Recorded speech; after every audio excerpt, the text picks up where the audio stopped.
Hey everybody, what's up? Welcome back to the channel. We're going to do this again. Yes, the full frame versus crop sensor thing. It's been beat to death, I know. And I'll give you a couple of disclaimers before we do this. The first disclaimer is if you have a Fuji system or a Sony system or Nikon or Canon or whatever and you're happy with it, then stick with it. In fact, don't watch this video. It's not for you because it doesn't really matter. It's more for people like myself who are interested in what the actual differences are versus the perceived differences that people say on YouTube that aren't being genuine or honest. And they're kind of just playing to their biases. The second thing I'm going to tell you is that this test really means very little in the respect that I could have picked a whole bunch of different lenses and why not this versus that. For example, we're using the Fuji 35 f2. Well, there's also the 3314, the 3514, the XC35 f2. There's a whole host of lenses. There's Voigtlander options, whatever.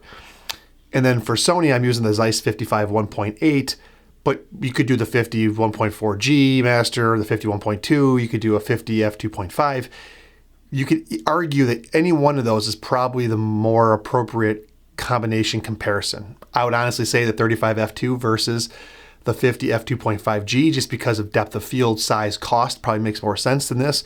However, I don't have those. And so I wanted to kind of compare those. The other reason is, when you look at the cost of these lenses used, this Zeiss 55 1.8 is like $550, something like that, used on Fred Miranda. And this 35 f2 is, something like $300, give or take, right? In terms of size, they're pretty close-ish. And they're both around f2 apertures, f1 and f2. So I don't know. That's basically it. Like I said, you could argue that maybe the 50 f2.5G master is better, but this is Zeiss glass. It's very good glass. But this 35 f2 is no slouch either. And again, the reason why I do these is because I'm actually interested in the differences. So I took out this A7C Mark II and the Fuji XS20 that's recording me right now, and I decided to just shoot some random garbage photos. Some at f2, some at f16, some at f8. And just look at the difference. I shot these all straight out of camera, with the exception of one. I had to make a little bit of an edit because I mistakenly overexposed it. But these are all out of camera, standard profile with the colors, some slight changes to the profile to kind of make it a little bit more punchy. And then also this straight out of camera, this being the Fuji with Pro Via. Again, it's just some modifications to that film simulation. And the reason why I'm doing this is because, if you look at the cost of a Sony A7C II, it's around $2,100, $2,200, right? And then this lens is like another $600, $500, like I said, so $2,800 versus the XS20, which is a $1,200 camera with this lens, which you might use for like $300, so it's $1,500, so about $1,000 difference.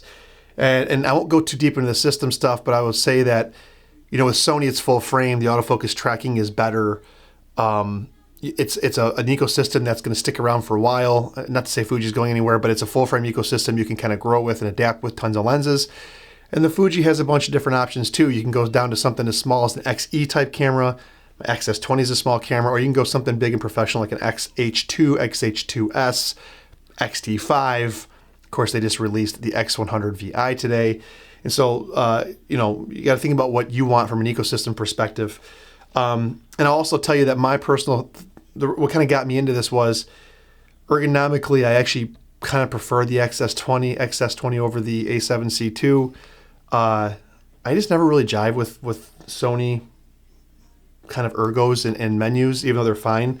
There are a couple exceptions though, like the A7C II. I do like this AF on button placement, and this scroll wheel is nice to turn. I would show you the XS20, but I'm recording it now.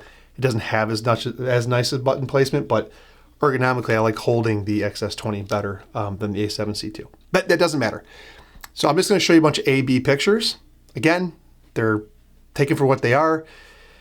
You guys tell me, do you see a major difference? Do you think it's worth it? What ecosystem would you rather be in? The full frame ecosystem with the good autofocus tracking, but maybe more of the computerish type fill?